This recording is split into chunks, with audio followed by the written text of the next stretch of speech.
2026 সাল আর এআই এর দুনিয়ায় যা হতে যাচ্ছে তা কিন্তু এক কথায় যুগান্তকারী। চারদিকে অনেক নতুন ট্রেন্ডের কথা শোনা গেলেও আজ আমরা এমন তিনটা বড়সড় বদল নিয়ে কথা বলবো যা আমাদের কাজ করার আর বেঁচে থাকার ধরনটাই পুরোপুরি পাল্টে দেবে। চলুন শুরু করা যাক। শুধু একবার ভাবুন তো, আপনার এআই অ্যাসিস্ট্যান্টকে আপনি শুধু প্রশ্ন করছেন না, বরং সে একনার হয়ে পুরো কাজটাই সামলে দিচ্ছে। ঠিক এটাই হতে যাচ্ছে 2026 সালের সবচেয়ে বড় বদল। আমরা এআইকে আর শুধু কথা বলার একটা টুল হিসেবে নয়, বরং একজন স্বয়ংক্রিয় কর্মী হিসেবে দেখতে চলেছি, যে নিজে থেকেই কাজ করতে সক্ষম। এই যে এত বড় একটা বদল, এটা মূলত তিনটা ধাপে ঘটছে। এআই কিভাবে কাজ করে, এটা কোথায় কাজ করে, আর একে সাপোর্ট দেওয়ার জন্য আমরা বিশ্বজুড়ে যে বিশাল পরিকাঠামো তৈরি করছি। তো চলুন প্রথমটা দিয়ে শুরু করি। তো প্রথম যে পরিবর্তনটা আসছে সেটাকে বলা যায় কর্মক্ষেত্রে একটা বিপ্লব।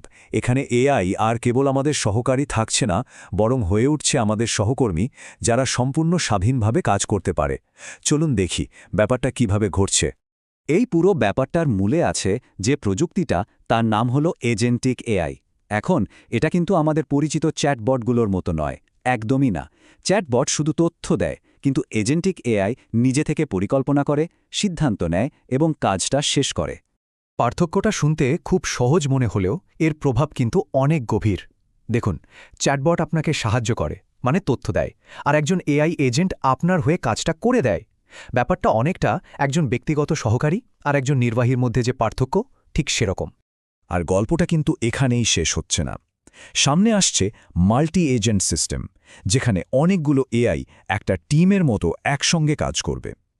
যেমন ধরুন, একটা আর্থিক রিপোর্ট বানাতে হবে, একটা এআই ডেটা জোগাড় করল, আরেকটা সেটা বিশ্লেষণ করে ট্রেন্ড খুঁজে বের করল, আর তৃতীয়জন সেটার উপর ভিত্তি করে রিপোর্টটা লিখে ফেলল। পুরো কাজটা হলো মানুষের প্রায় কোনো হস্তক্ষেপ ছাড়াই। আচ্ছা, এবার আসা যাক দ্বিতীয় পরিবর্তনটায়। আর সত্যি বলতে এটাই সম্ভবত সবচেয়ে অবাক করার মতো বিষয়, কারণ এখানে এআই স্ক্রিনের ভেতর থেকে বেরিয়ে আমাদের বাস্তব দুনিয়ায় পা রাখছে। আর এটা কিন্তু কোনো ভবিষ্যতের কল্পনা না, এটা এখনই ঘটছে। 2026 সালের মধ্যেই অর্ধেকেরও বেশি বড় কোম্পানি তাদের ফ্যাক্টরি বা ওয়্যারহাউসে কোনো না কোনো ধরনের ফিজিক্যাল এআই বা রোবট ব্যবহার করা শুরু করে দেবে। আর ধারণা করা হচ্ছে তার 2 বছরের মধ্যেই এই সংখ্যাটা 80% পৌঁছে যাবে। বিএমডব্লিউ বা টেসলা ফ্যাক্টরিতে হিউম্যানয়েড রোবটদের কাজ করার ভিডিওগুলো হয়তো অনেকেই দেখেছেন। ব্যাপার হলো, এগুলো আর শুধু দেখানোর জন্য বা পরীক্ষামূলক পর্যায়ে নেই। 2026 সাল নাগাদ এগুলো কারখানার একটা অবিচ্ছেদ্য অংশ হয়ে উঠছে, ঠিক মানুষের সহকর্মীদের মতোই। এর পেছনের যে মূল আইডিয়া, সেটাকে বলা হচ্ছে দ্য ম্যানুফ্যাকচারিং ডাবল হেলিক্স। নামটা একটু কঠিন শোনালেও ব্যাপারটা বেশ সহজ। এর মানে হল, কারখানার মেশিনগুলো আর যে পণ্যটা তৈরি হচ্ছে তারা যেন একে অপরের সাথে সারাক্ষণ কথা বলছে, তথ্য আদান-প্রদান করছে।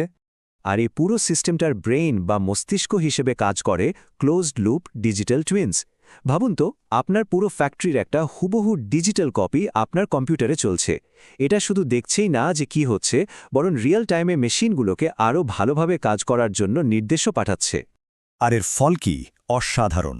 এই সিস্টেমগুলো ব্যবহারের ফলে কারখানার অকারণে বন্ধ থাকা বা ডাউন টাইম প্রায় 20% কমে যাবে, আর তার সাথে কমবে পরিবেশ দূষণও। মানে একদিকে প্রোডাকশন বাড়ছে, অন্যদিকে পরিবেশেরও লাভ হচ্ছে। এখন এত শক্তিশালী এআই চালানোর জন্য তো সাধারণ হার্ডওয়্যার দিয়ে কাজ হবে না, তাই না? আর এই থেকে আসছে আমাদের তৃতীয় এবং শেষ বড় পরিবর্তনটা, বিশ্বজুড়ে এআই এর জন্য নতুন পরিকাঠামো তৈরি। এই যে এত ক্ষমতাশালী এআই, এগুলোকে চালানোর জন্য আমাদের একেবারে নতুন ধরনের পরিকাঠামো লাগছে। আমরা এখন যাকে বলছি এআই ফ্যাক্টরি, এগুলো কিন্তু সাধারণ ডেটা সেন্টার না। এগুলোকে এমনভাবে ডিজাইন করা হয়েছে যা আধুনিক এআই এর বিশাল পাওয়ার আর তাপ সামলাতে পারে। এই যেমন এনভিডিয়ার নতুন B300 চিপ, এটা আগেরটার চেয়ে প্রায় দ্বিগুণ পাওয়ার ব্যবহার করে, আর এর মেমোরিও অনেক বেশি। ফলে সাধারণ এয়ার কুলিং দিয়ে একে ঠান্ডা রাখায় প্রায় অসম্ভব হয়ে পড়েছে। এর পাশাপাশি আরেকটা দারুণ জিনিস হচ্ছে, বিভিন্ন দেশ এখন তাদের নিজস্ব সার্বভৌম এআই বা সভরেন এআই তৈরির জন্য রীতিমতো প্রতিযোগিতায় নেমেছে। কারণটা খুব সহজ, কোনো দেশই প্রযুক্তির জন্য অন্য কারোর উপর পুরোপুরি নির্ভর করতে চায় না। এটা এখন জাতীয় নিরাপত্তার একটা অংশ হয়ে দাঁড়াচ্ছে। তবে এত ক্ষমতার পাশাপাশি আসছে নিয়মকানুনও। যেমন ইউরোপীয় ইউনিয়নের এআই অ্যাক্টের মতো বড় বড় আইনগুলো 2026 সালের মধ্যে পুরোদমে কার্যকর হয়ে যাচ্ছে। মানে একদিকে যেমন প্রযুক্তির দৌড় চলছে, তেমনি অন্যদিকে একে নিয়ন্ত্রণের চেষ্টাও চলছে। তাহলে এই যে 3টা বড় পরিবর্তনের কথা আমরা শুনলাম এগুলোকে এক করলে ছবিটা ঠিক কেমন দাঁড়ায় মানে 2026 সালের বিশ্বটা আসলে কেমন হতে চলেছে? দেখুন 2026 সালে এআই আর কোনো শখের জিনিস বা ছোটখাটো ফিচার থাকছে না। এটা হয়ে উঠছে একটা মৌলিক সিস্টেম, মানে এমন একটা ব্যবস্থা যা নিজে থেকেই কাজ করতে পারে, আমাদের বাস্তব জগতে কাজ করতে পারে, আর এর জন্য আমরা বিশ্বজুড়ে পরিকাঠামোই বদলে ফেলছি। শেষ পর্যন্ত প্রশ্নটা আর এটা থাকছে না যে এআই কি করতে পারে। আসল প্রশ্নটা হলো আমরা একে কোন পথে চালিত করব। আমাদের সাফল্য কিন্তু নির্ভর করবে আমরা কতটা দায়িত্ব নিয়ে এই অবিশ্বাস্য প্রযুক্তিটাকে আমাদের ফ্যাক্টরিতে, সমাজে আর আমাদের এই পৃথিবীতে একীভূত করতে পারি তার উপর।